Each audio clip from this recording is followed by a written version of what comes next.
Noah had always been a curious man. He'd grown up in a small town where everyone knew everyone, and the internet was his window to the world. For years, he had surfed the web like everyone else, reading about conspiracy theories, strange creatures, and obscure internet subcultures. But one late night, a random click led him down a rabbit hole that would haunt him for the rest of his life. It began innocently enough. He was scrolling through a forum dedicated to strange and eerie phenomena when he stumbled upon a thread titled, "The Dark Web, Where the Unseen Lives." His first instinct was to ignore it, but curiosity tugged at him. The description was vague, promising to reveal things, hidden in plain sight and shrouded in secrecy. There was a link, and without thinking, he clicked it. The link led him to a website that was unlike anything he had ever seen. The interface was minimal, almost sterile, with only a few links. The first one was called The Archive of the Forgotten. As the page loaded, Noah's screen flickered, revealing hundreds of short videos. They were labeled with cryptic titles like Session 73 to 12, Return of the Whisperers, and Lost Time, Episode 19. The videos were grainy, like old VHS tapes, and each one felt like it was taken from a forgotten world. The descriptions were chilling. A family who disappeared in the mountains, leaving only their screams behind, and the footage of a man being followed by a shadow that isn't his. The details were disturbingly specific, but Noah felt compelled to watch. He clicked on the first video. The screen showed what appeared to be a small rural house. The camera moved shakily, as if someone was trying to hide from whatever was pursuing them. The viewer could hear the sound of breathing, heavy, panicked. Then, a voice. "No, no, they're coming. Please, they're coming." The sound of footsteps grew louder. The video ended abruptly. No conclusion, no explanation. Noah sat in stunned silence. He clicked on another, and another, unable to stop himself. Each video was worse than the last. Footage of people in extreme distress, abandoned places with disturbing noises, and cryptic messages that made no sense but felt deeply ominous. The most disturbing part was the feeling of being watched, as if the people in the videos were aware of the viewer's presence. But what was more unsettling than the content itself was the overwhelming sense that these videos weren't just stories. They were real, and someone or something was leaving these clues for people like Noah to find. The more Noah watched, the more the line between reality and fiction blurred. He found other hidden websites linked in the comments of these videos, sites that promised to reveal even darker truths. One such site was a simple black page with a single sentence. "Are you ready to see what you were never meant to?" Noah couldn't resist. He clicked. This site was different. No videos, no images, just text. The writing was cryptic, full of riddles and disjointed phrases. But as he read, the words seemed to speak to him in ways he couldn't explain. Messages like, "Your shadow is not your own," and "They are always watching you, Noah." A cold chill ran down his spine. Who was watching him? Then, a new page appeared. It was a live feed of his own room. He froze, heart racing. The camera angle was familiar. It was exactly as his webcam was positioned, showing his face as he stared in shock at the screen. "Is this real?" Noah whispered to himself. His hands shook as he tried to close the browser, but the page wouldn't close. He clicked frantically, but the feed stayed live, now showing a close-up of his eyes, wide with terror. The feed paused. A message appeared, "You're not alone. We never were." The next morning, Noah woke up with a pounding headache. The feeling of dread hadn't left him. He tried to go about his day, but every glance at his computer screen brought him back to that black website, to those cryptic messages. His apartment felt off. The silence was too heavy. Every creak of the floorboards, every gust of wind felt like it was someone or something waiting for him to slip up. Days passed and the sense of paranoia grew. Noah began hearing faint whispers in his apartment. Too quiet to pinpoint, but loud enough to send a chill down his spine. He kept seeing flickers of movement in the corner of his eye, But when he turned, nothing was there. He tried to talk to friends, but no one seemed to understand. The more he revealed, the more isolated he felt. And then one night, as he sat in his living room, staring at the screen, a new message appeared in his inbox. The door is open. Come closer. Noah knew he had to stop, but the pull was too strong. He clicked on the link. It led to another video. This one, however, was different. It was a live stream, but there was no footage. Just a black screen. A single line of text appeared. You're the final one. Then he saw it. A figure standing in the doorway of his apartment. The screen flickered, and for a brief moment, he saw its face. A grotesque, distorted version of his own. He stumbled backward in terror, knocking over his chair. The door to his apartment slammed shut, and the whispers grew louder. Something was in the room with him. He wasn't alone. The following morning, Noah's friends and family found his apartment empty. The only trace left behind was his computer, still on, the browser window open to the same cryptic page. But Noah was gone, vanished, without a trace. People speculated that he had lost his mind, succumbing to the allure of dark corners of the internet. His disappearance was chalked up to an obsession with conspiracy theories.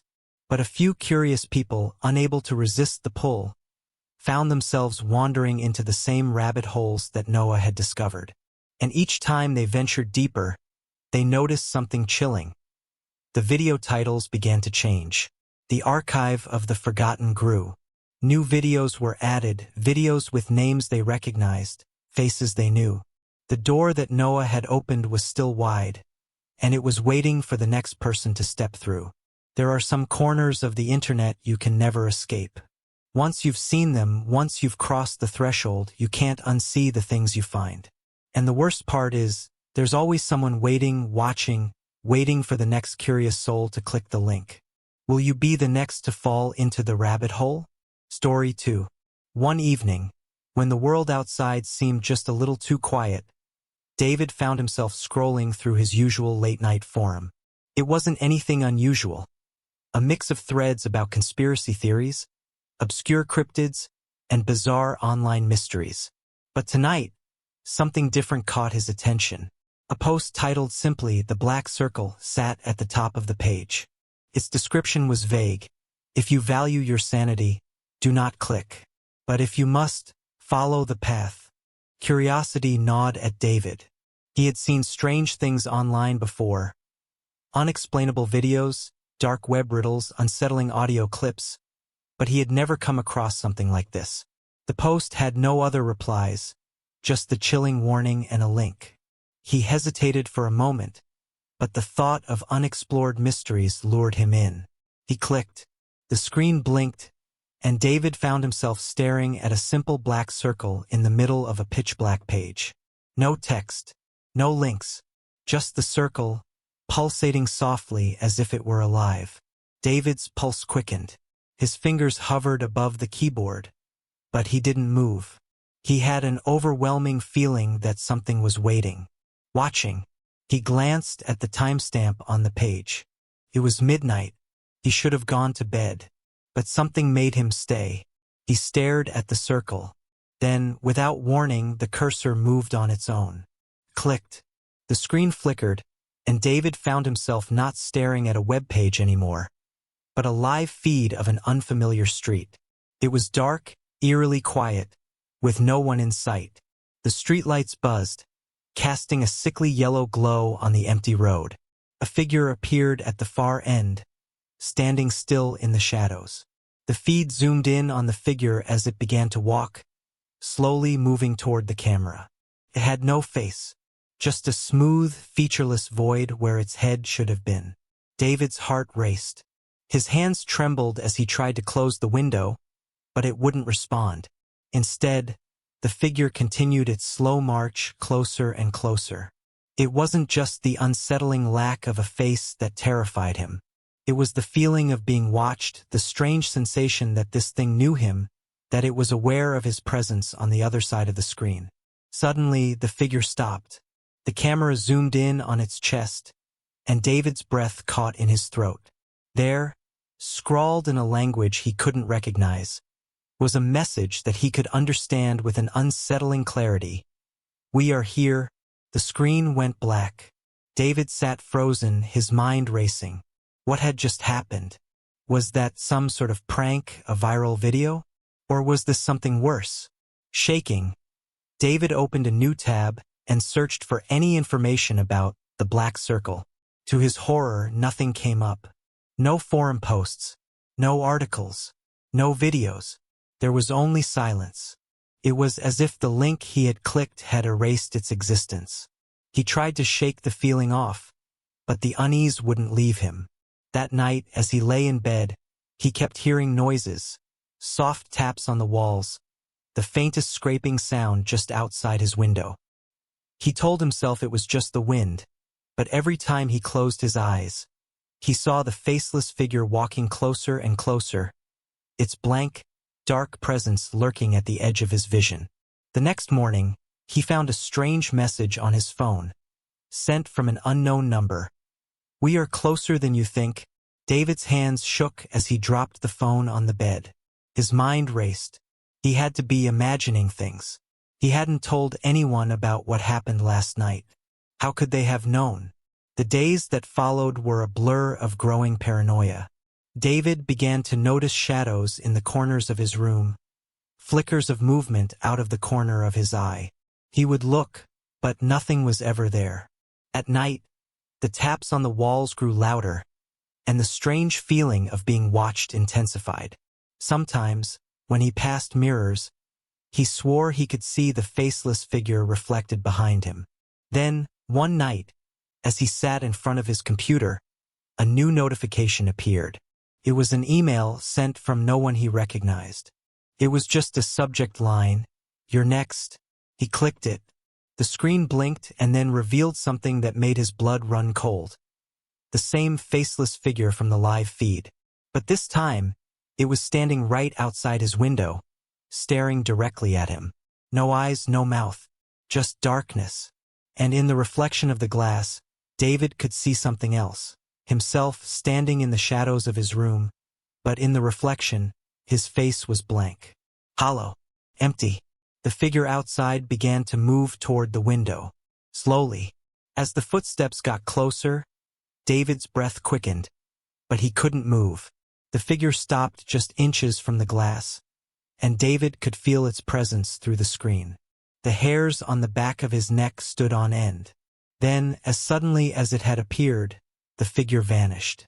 David bolted up from his chair, his mind reeling.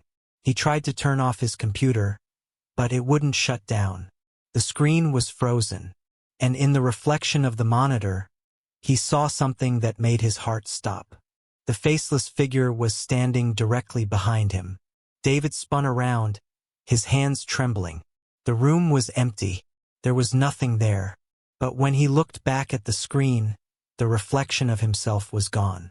The figure was now standing in the place where he had been, staring back at him through the monitor. It was then that David understood. The Black Circle wasn't just a website, it was a gateway, and it had been waiting for him. As the figure reached out toward the screen, the last thing David saw before the world around him went dark was the hollow, featureless face staring into his soul. And then nothing. The next day, David's friends found his apartment completely empty, his computer still running. The last thing they saw was an eerie, pulsing black circle on the screen, just as it had appeared on that fateful night. The link was gone now, erased from the internet, but rumors of the Black Circle persisted. Those who searched for it, those who found the link, reported hearing strange whispers and seeing dark figures lurking in the corners of their rooms. Some say that once you click the link, there's no escape, that it will always find you, always watch you. And when it does, you'll be drawn into the circle just like the others. Story 3. Lena had always been fascinated by the internet's dark side. Late at night, while the world around her slept, she scrolled through forums and sites filled with urban legends, creepypastas, and unsolved mysteries. It was a habit she couldn't shake, a curiosity about things that didn't quite fit into the world she knew. But one night, she came across something that would change her life forever. The post was titled The Echo Chamber. You shouldn't have clicked this. The warning was brief, almost too casual. It'll find you. It always finds you. Lena paused. It wasn't the first time she'd come across cryptic messages, but something about the tone of this one felt different. She clicked the link anyway. The page that loaded was simple. Just a black background and a small white box in the center. Inside the box, a single question appeared. Do you hear it? Lena frowned. She hovered over the keyboard, trying to think of what to type.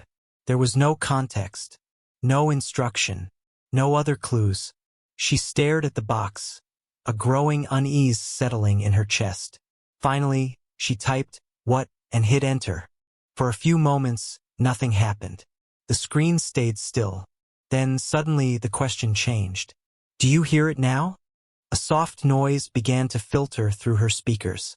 It was a faint, rhythmic thumping sound, like the beat of a heart, pulsing in time with her own. At first, she thought it was just her imagination, but the longer she listened, the louder and clearer the thumping became. She felt it in her chest, a steady, growing pressure, like a drumbeat that seemed to sync with the very core of her being. Felt wrong. She quickly turned off her speakers, but the sound didn't stop. It was still there, pulsing through her, vibrating in the walls. Then the screen flickered, and another message appeared. You're listening now. Lena's breath caught in her throat. She tried to close the window, but the browser wouldn't respond. No matter how many times she clicked the X, it remained. The thumping continued, louder now, a stifling presence in the room. A new line of text appeared. You can't stop it. A sense of dread settled over Lena. She looked around her apartment, as though expecting to see something emerge from the shadows. The room seemed darker, the air thicker, as though the very atmosphere had changed. The thumping grew even louder, and she could feel it reverberating in her bones. The screen flickered again. This time there was no text. Instead, a video began to play. A shaky, black and white clip of a person standing in a small, dimly lit room. The figure was completely still, but the camera was focused on the wall behind them. Lena's stomach lurched as she recognized the place. It was her own apartment, the very room she was sitting in. The figure in the video seemed eerily familiar, but she couldn't place why. The video cut out abruptly, and the screen went black. A new message appeared. It's waiting for you. Lena's hands trembled as she closed the laptop with a sharp snap. The thumping, however, didn't stop. It had followed her. She could hear it from the walls, from the floor beneath her feet, even from the very air she breathed. Her heart pounded in her chest, racing in sync with the rhythmic sound, now growing louder by the second. Panic surged within her. She needed to leave, needed to get out of the apartment. But every time she moved, the sound followed her, louder and more oppressive. She tried calling a friend, but her phone screen was black. She tried the lights, but they flickered and buzzed, casting the room into deep, suffocating darkness. Then the thumping stopped. For a brief moment, everything was still. Lena slowly reached for her phone, fingers shaking. She tried to open the browser, tried to search for an answer, but before she could, a new notification popped up. It was from an unknown number. The message read, "You're never alone." She felt a cold shiver crawl down her spine. The air in the room felt thick, pressing down on her, suffocating her. She looked toward the window, as if expecting someone to be watching from outside, but the street was empty. Then the thumping started again, this time not from the walls, but from the floor. It was beneath her feet, growing louder and faster with each passing second. The room seemed to shake. The thumping was no longer just a sound. It was a force, a physical presence in the apartment that shook the very foundation. Lena stood up, panic rising in her chest, and looked around, searching for any sign of the source. There, in the corner of the room, something was moving. A dark figure, too fast to identify, moved like a shadow, growing larger as it crawled across the floor. Lena's breath hitched as the shadow reached up toward her, its form twisting unnaturally, stretching and distorting. She could hear the scraping sound of nails against the floorboards. She backed away, her eyes wide with terror, as the figure grew closer, its form becoming more defined. It had no face, just a smooth, black surface, like an empty void. She turned to run, but before she could take another step, the figure lunged forward, its dark presence engulfing her. The last thing she saw was the screen of her laptop, glowing eerily in the dim light, displaying a single message: "We are everywhere." The next morning, her friends came to check on her, but her apartment was empty. The door was unlocked, but there was no sign of struggle, no sign of anyone having left in a hurry. Her phone was lying on the table, but the screen was cracked, as though it had been smashed from the inside. The laptop was open, but the screen was completely black. And the walls? The thumping was still there, soft at first, but growing louder, like a heartbeat echoing in the apartment, as if something was still waiting for its next victim. Days later, people began to notice the thread that Lena had clicked on was back. The same cryptic warning, the same link. But this time, there was one more message, posted after the text. "You will listen too." And as others clicked, they began to hear it too. The thumping, that slow, rhythmic beat, growing louder and louder as it crawled into their minds, never to leave. Story 4. Alicia had always considered herself an explorer of the internet's darkest corners. The thrill of uncovering forbidden knowledge, the rush of finding something that wasn't meant to be found. It was an addiction. She had stumbled upon hidden forums, deep web curiosities, and unsolved mysteries, but nothing quite like this. One evening, while browsing an obscure message board filled with conspiracy theories, a thread caught her eye. "The portal you should never open." The title alone sent a shiver down her spine, but it was the post that followed that piqued her curiosity.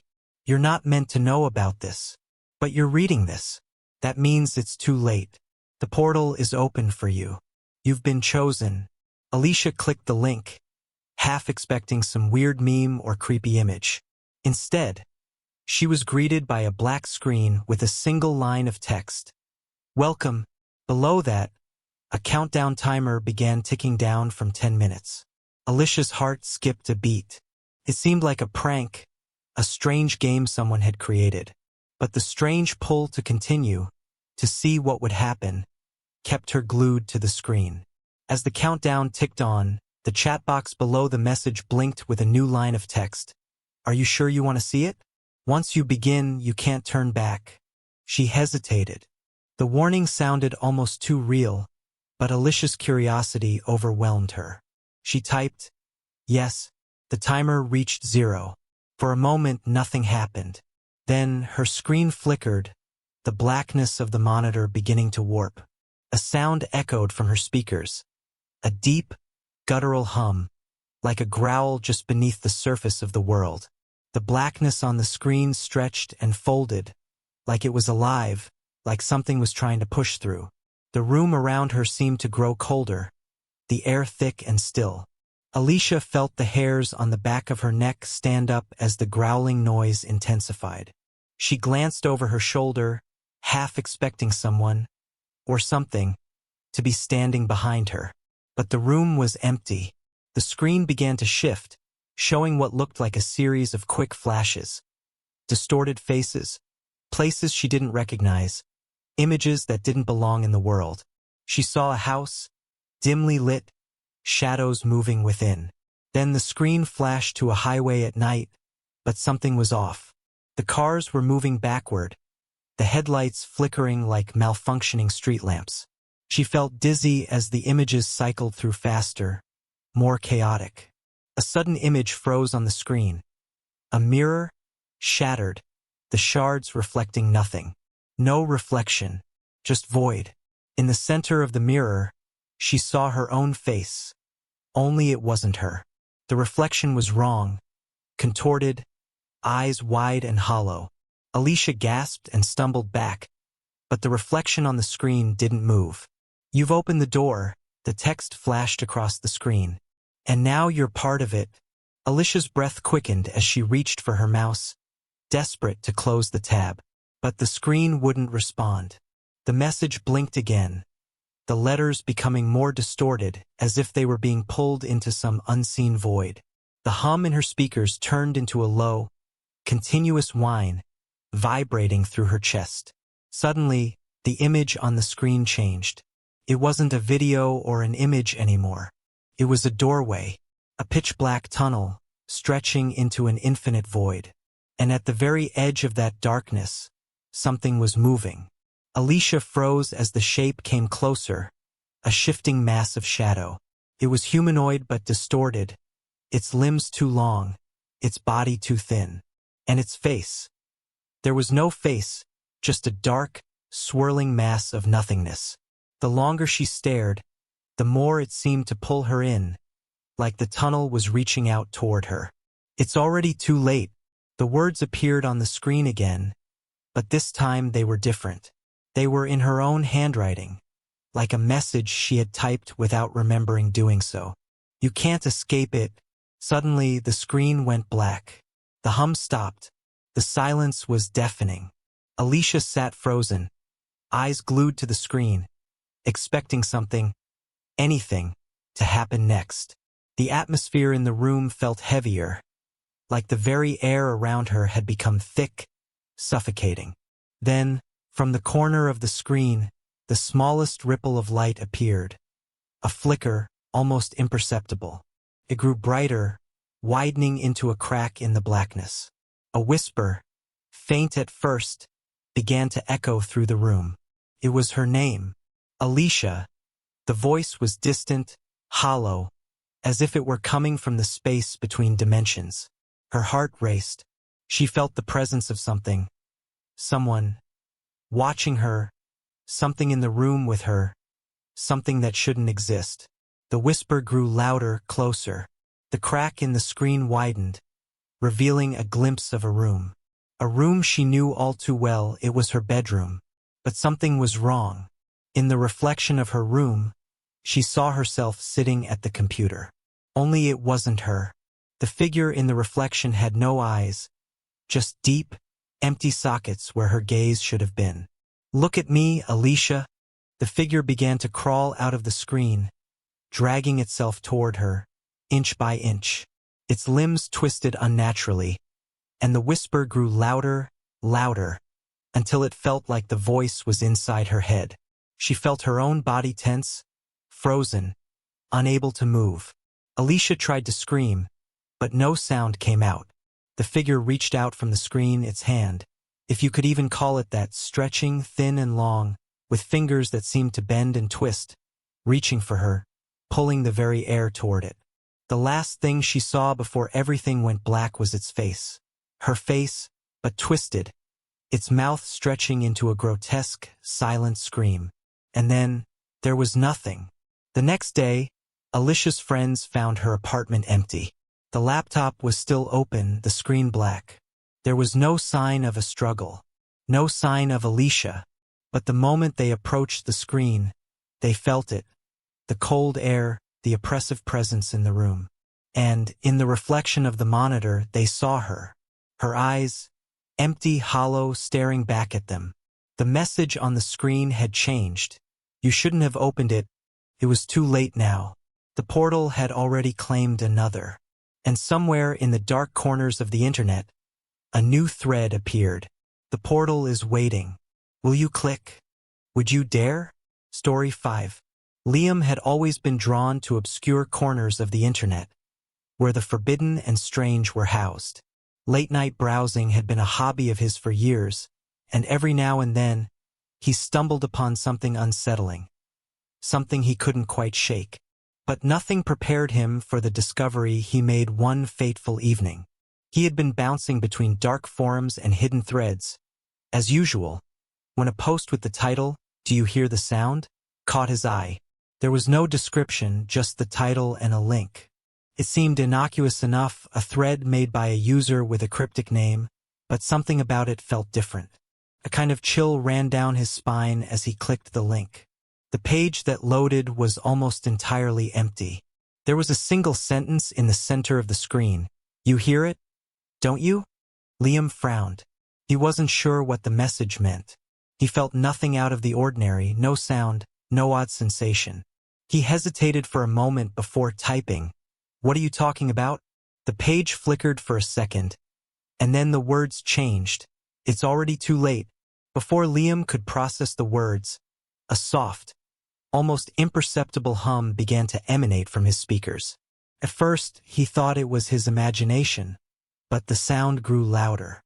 It was low, a steady pulse that vibrated through the air, like the hum of machinery far below the surface of the earth.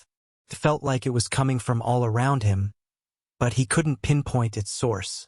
The screen flickered again, and this time an image appeared. It was a simple picture, a black and white photo of a street at night, empty and eerily still. There was nothing particularly sinister about it, but as Liam stared at the photo, a strange unease crept over him. The longer he looked at it, the more the image seemed wrong. The shadows seemed to stretch unnaturally long. The streetlights flickered in a way that made the whole scene feel distorted, as though the photo itself was glitching. Liam turned the volume down on his speakers, but the hum persisted, louder now, vibrating in his bones. He could feel it in the pit of his stomach, as though the sound was beckoning something just out of sight. "You're listening now," the text on the screen read, flashing briefly before vanishing, leaving only the image of the street. He tried to close the page, but his mouse refused to move.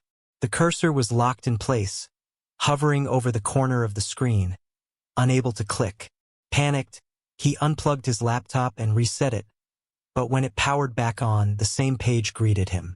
The hum hadn't stopped. It had only grown more intense. "You're here," the page read, this time in blood-red letters, as though the words were bleeding into the screen. The image of the street had changed. Now, it showed the same street but with a figure standing in the distance, their silhouette barely visible against the dim streetlights. They were standing perfectly still, facing away from the camera, but Liam could feel them. Feel their presence like a weight in the air. "Do you hear it now?" The text flashed once more. Liam's heart pounded. The figure in the image wasn't moving, but he knew it was watching him. He could feel its gaze cold and heavy. The hum in his speakers turned into a deep, guttural growl, vibrating through his skull. His hands were clammy as he tried once again to close the tab, but the page remained. And then, just as he thought he couldn't take the noise anymore, it stopped. The room fell into an unnerving silence, but it wasn't a relief. The silence felt wrong, hollow, as though something had been taken away. The screen flickered, and the image of the street changed again. This time, the figure was closer, just a few steps away from the camera. Its back was still turned, but the air in the room grew thick, as if it were closing in on him. He could see the figure's shape more clearly now, its outline jagged and distorted. The streetlights flickered again, but the shadows in the image didn't seem to belong to the surroundings. They moved unnaturally, like they were reaching toward the figure. "It's waiting," the text appeared. Liam tried to stand up, but his legs wouldn't obey. It felt as though the weight of the room had grown unbearable, as if the walls themselves were closing in.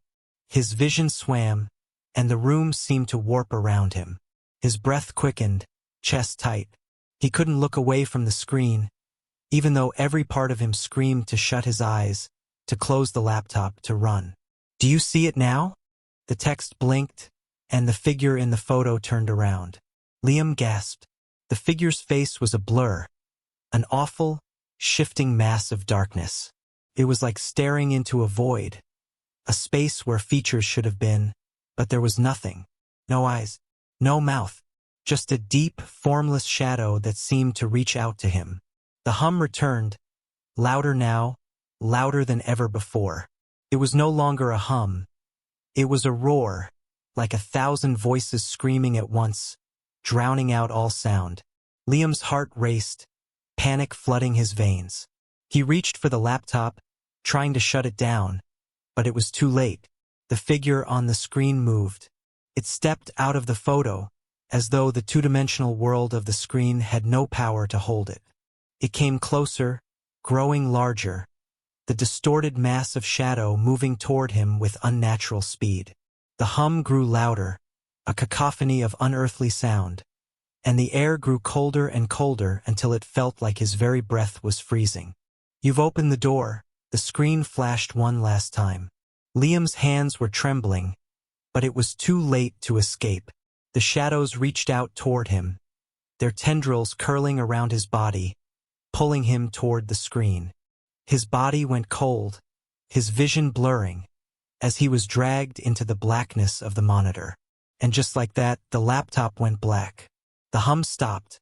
The screen went blank. The next day, his roommate found the laptop on the desk, the screen still dark.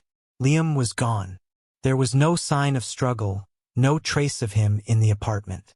His phone was missing, his things left behind as if he had simply vanished.